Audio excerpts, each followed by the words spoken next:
Tiniyak ng National Food Authority na sapat ang espasyo ng mga warehouse para sa mas maraming supply ng bigas.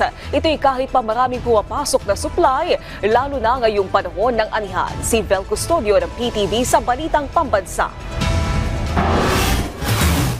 Sa eksklusibong panayam ng PTV sa supervisor ng NFA warehouse sa Valenzuela City na isa sa pinakamalaking NFA warehouse sa bansa, sinabi niya na sapat ang espasyo ng mga sako ng bigas sa National Food Authority warehouse ng National Capital Region, kahit na ngayong anihan season.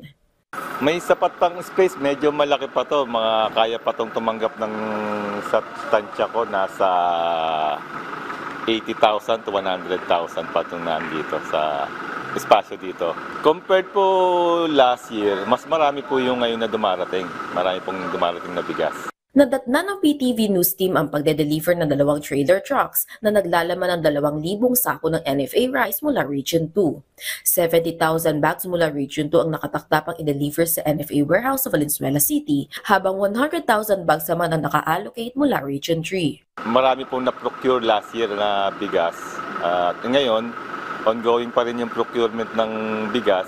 Ano po ngayon, start po ng harvest season at ongoing po yung procurement namin sa other provinces. Umaangkat din ng bigas ang kadiwa ng Pangulo sa nasabing warehouse.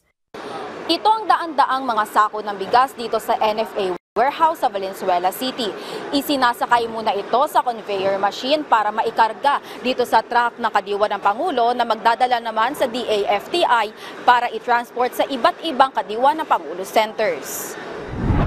Regular pong nagwi-withdraw po yung kadiwa sa amin dito. Weekly po, 800 bags, 500 to 800 bags a week ang nawi-withdraw ng kadiwa sa amin dito. Mula sa Food Terminal Incorporated, kung saan ilalagay ang mga sako ng bigas para sa kadiwa, 2 trucks ang tutungo pa sa kadiwa ng Pangulo sa Pangasinan at Aurora para mag-deliver ng NFA rice.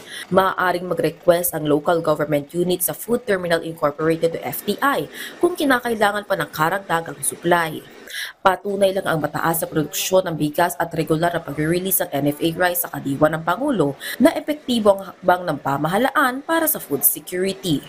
Mula sa People's Television Network, Vel Custodio, Balitang Pambansa.